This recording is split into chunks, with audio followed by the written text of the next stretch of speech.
محمد.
أنا عبد المطلب سيد مكة.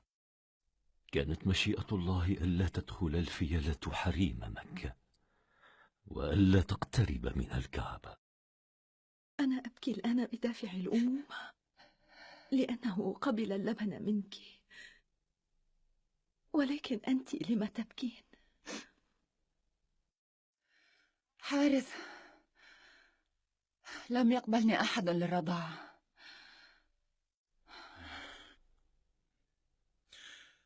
هذا هو كل ما جنيناه من صوف الغنم الذي جلبناه. ماذا علينا أن نفعل؟ لا أدري.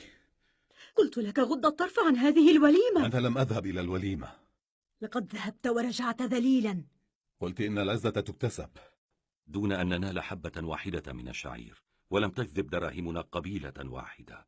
هذا ابن عمي حمزة الذي يتجول ملثما مكابرا هنا في مكة؟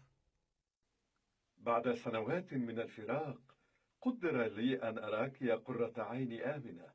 جاء بمعية مجموعات مؤمنة وبزغ من يده اليمنى، بزغ نور دين عظيم. كان يحب قومه حقيقة، ولأن العالم قد امتلأ ظلما والدين حرف، فإن الله يرحم العباد ويرسل إليهم رسولا يضلله الغمام وهو منقذكم. هي ابنتك أليس كذلك؟ ما أشبهها بك، لها عينان جميلتان مثل عينيك. الحبر الأعظم عالم بالمشاهدات. هذا هو نصيبك من المزاد. أصبحت عزته من نصيب يتيم عبد الله وأعمامه الثمانية. صراخ نساء؟ صراخ نساء؟ ماذا قلتم لمن هاجمكم؟ لم نأتي على ذكر القرية، قلنا لهم عادوا إلى يثرب. أحسنت صنعان. لم يحدد زمان معين لمجيء الموعود إلى هنا. الأخ لدى قبيلة زوجها. سأطعمها من حصتي. دعها تعيش. أنت نفسك وصمة عين امرأة. الحرائر ينجبن الولد الذكر الذي يرفع الهام في الحرب والعمل. ابتعدي عني. هيا لا تقتلها أيها الغاصب. لن تبقي على قيد الحياة إن لم تنجبي ذكرا. ينبغي أن يخرجوا من أرض بصرة حتى لا تتسنى لجنود الدولة حماية أولئك. قلت إنها تصفية حساب قبلية، وإنه لا ينبغي أن يبقى أحد على قيد الحياة. إذا ماذا تريد من أموال أولئك؟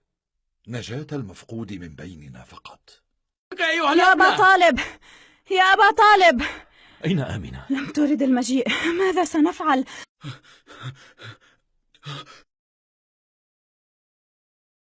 لا تطف به في البلدة عبثا، لأنه سيفقد ما بقي عليه من لحم. ثم